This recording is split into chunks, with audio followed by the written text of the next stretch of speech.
Welcome my students and viewers. In today's class, I have got several requests from the students to explain all the statistical tests in a very nutshell.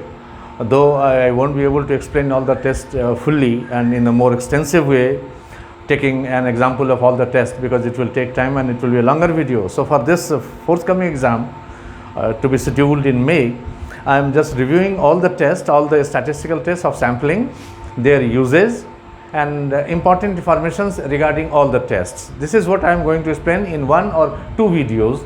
So let us start. Whenever we go to conduct any statistical test, depending upon the nature of the problem, we have to choose among these four statistics, Z, T, chi-square and F. And regarding the use of these four statistics, in statistics there are some thumb rules or some just strict guidelines about what test has to be used in what conditions and in what circumstances. So let me explain that first. So choose the correct statistic, right? First of all, Z test, that is a large sample test, and this Z test is applied and used when sample size is large. And in statistics, this largeness of sample is taken as when the sample size happens to be more than 30, any sample is just taken as large. So when the sample is large, and secondly, when population variance is known. So if these two conditions are met and just satisfied, then we go for the Z test. Then after comes T test, that is a small sample test. This T test is applicable when sample is small, that is sample size is smaller than 30, and secondly when population variance is not known.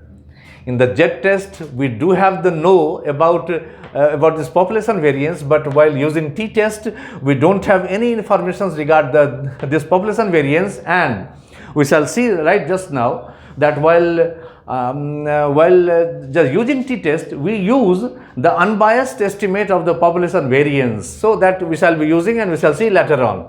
Third is the chi-square test given by Carl Pearson. This chi-square test just provides a very powerful test for particularly two purposes.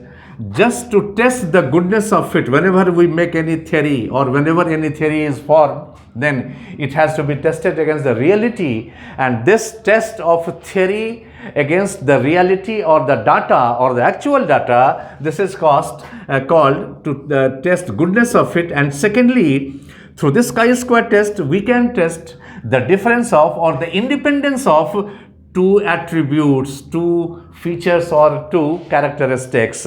So this is what when required, this chi-square test is used. And finally we have the F test. This is used for testing variance ratio test, and secondly for testing equality of more than two means, that we shall see later on. More than two means, and this is used in analysis of variance, that is ANOVA. So the use of F test, these two. Now just come on the Z test. In Z test, yes, F test was given by R.A. Fisher. This chi-square test was given by Carl Pearson. A student test was just given by the pseudonym, and the gentleman was Gosset, and this Z test is Gaussian distribution. So these are the four names associated with these four tests. Now while using Z test, it is the underlying assumption that if X is any variable that follows normal distribution with mean mu and variance sigma square, then we define a standard normal variate Z. Z is SNV, standard normal variate. A standard normal variate Z, and this Z is defined as X bar minus mu by sigma. This follows normal distribution with zero mean and unit variance. This is the standardized normal variate. In sampling, what we shall see, that if we have the population parameter theta, and from the sample we have estimated this population parameter theta, that is the sample statistic. This is called sample statistic for the information to the student, that all the features of population are called parameters, and all the features of any sample are called statistic. Now, if we have the information regarding this theta, that happens to be the population parameter, and by making sample we have estimated theta as theta cap, then Z statistic is defined as theta cap minus theta divided by a standard error of theta cap. This is the underlying formula while using Z test. Everywhere this will be used. In the denominator, what we shall have the standard error of the sample statistic, this theta cap. Its standard error will appear here, right? Now, for the uses and applications of Z test, these are the 5 important applications of Z test. To test single proportion, to test the significance of single proportion, and this is one-tailed test. So, because that will be tested at any one end, either this end or this ends. That's why it is one-tailed test. So, this is one-tailed test when we shall be testing the single proportion. Secondly, to test the difference of two proportions, that is two-tailed test. All the tests, rest tests are two-tailed. So, this is two-tailed test when we shall be testing the difference, or rather the significance of difference of two proportions, that is two-tailed test. Thirdly, to test the significance of single mean, x bar would be tested against mu, because x bar is the sample mean and mu would be the population mean. So here, to test the significance of single mean, Z test would be used. Fourthly, to test the significance of difference of two means, Z test. And finally, to test the difference of two standard deviations. Two standard deviations, there too we shall be using this Z test. So, in a very nutshell, we may say that primarily Z test has these 5 applications: to test single proportion, to test difference of two proportions, to test single mean, to test difference of two means, and to test the difference of two standard deviations. So, this is how I will be explaining each test one by one. I am explaining right now. Now, let us see this student T test, that is a small sample test, and I have told earlier that this student T test is applicable when sample happens to be small, that is the sample size is smaller than 30, and when population variance is not known, right? So, when these two conditions are met, we use T test. Before I start giving uses of T test, few terms needs to be explained in the class. While conducting test, or when we conduct the test, any statistician is supposed to commit two kinds of errors, and this is known as the type 1 error and type 2 error, because LOS just comes from there. That's why I have to explain this.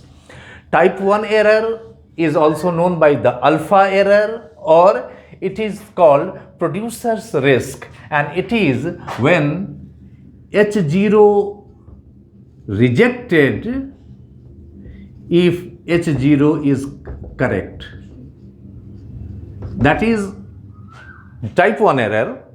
So, when H0 is right or it is correct, it should have been accepted, but on account of any erratic behavior of the statistician or on account of any fallouts, if it is just rejected, then we say that the alpha error has been committed.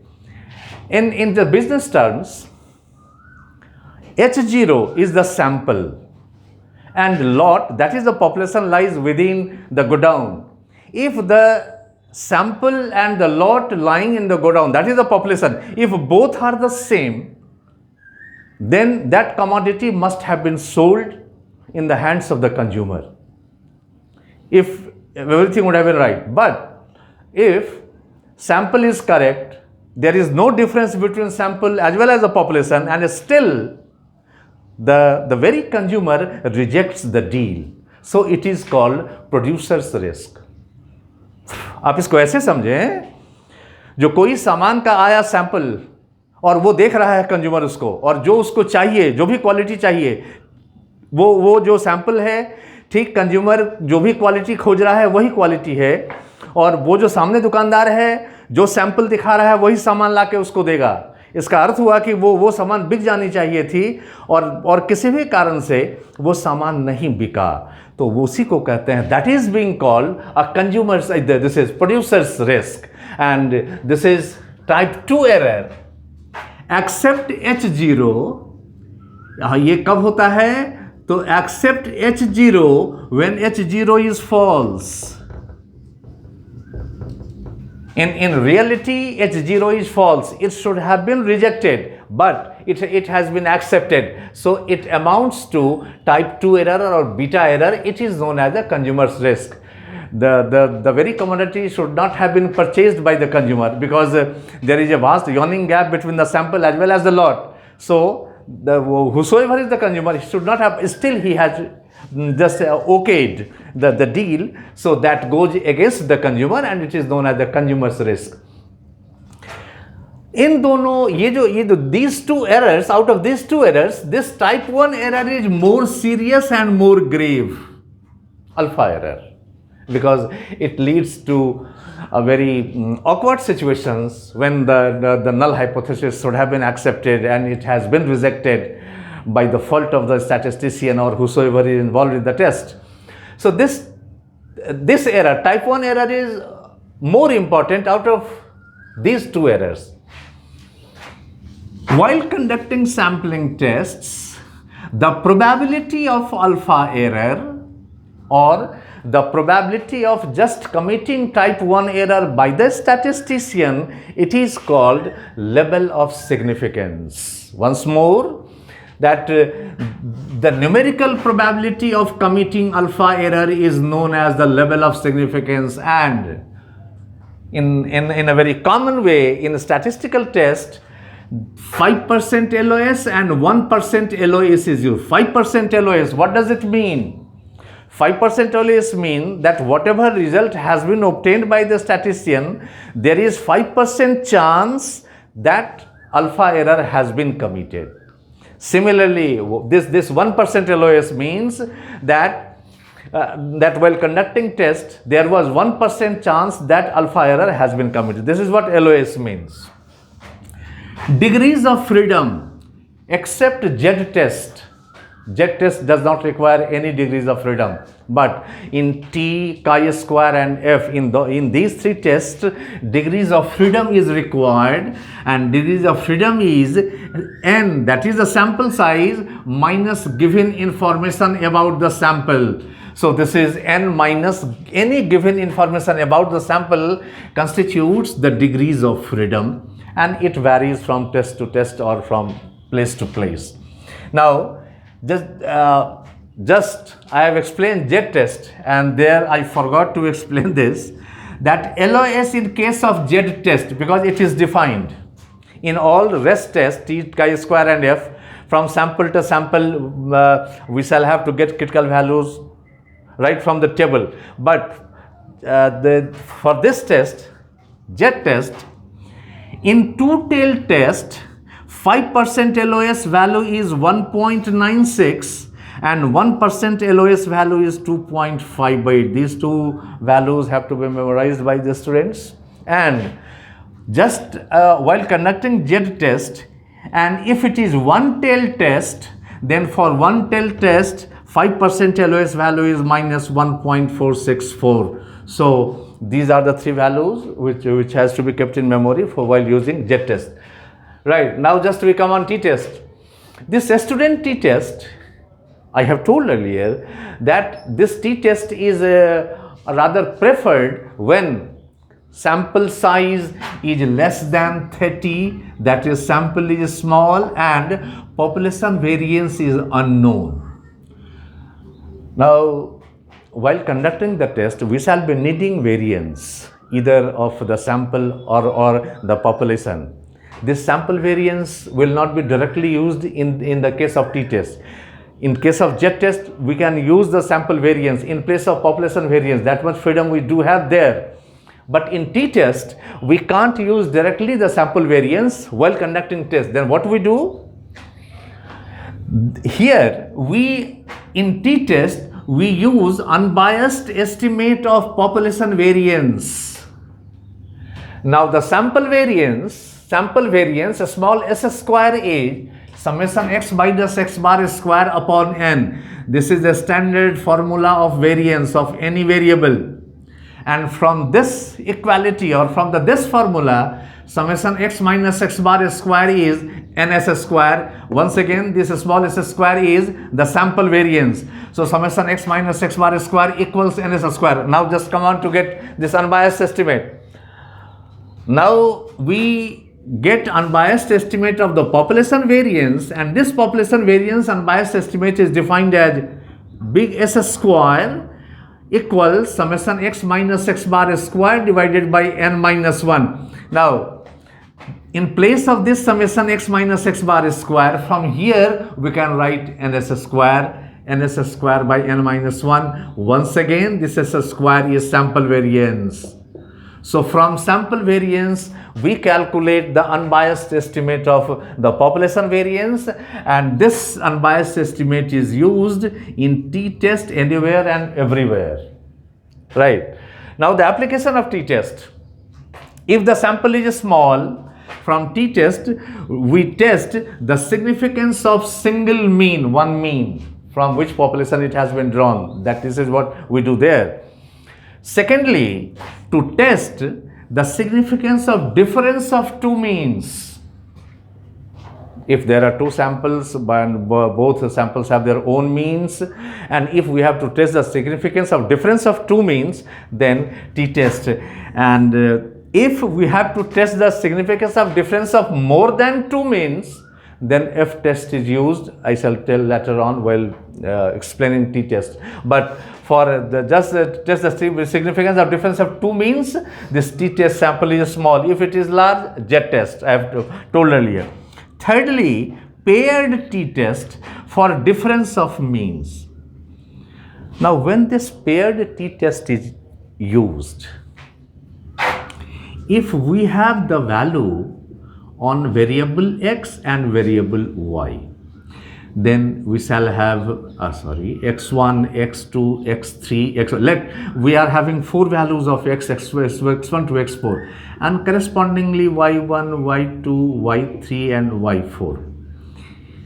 Here n is 4, here n is 4. One thing, this paired t-test is used when both samples have the same sizes. One thing, and secondly, each pair of values has some kind of dependence or some kind of reciprocity between each pair. So when xi, yi pairs of values are dependent, so when we use this pair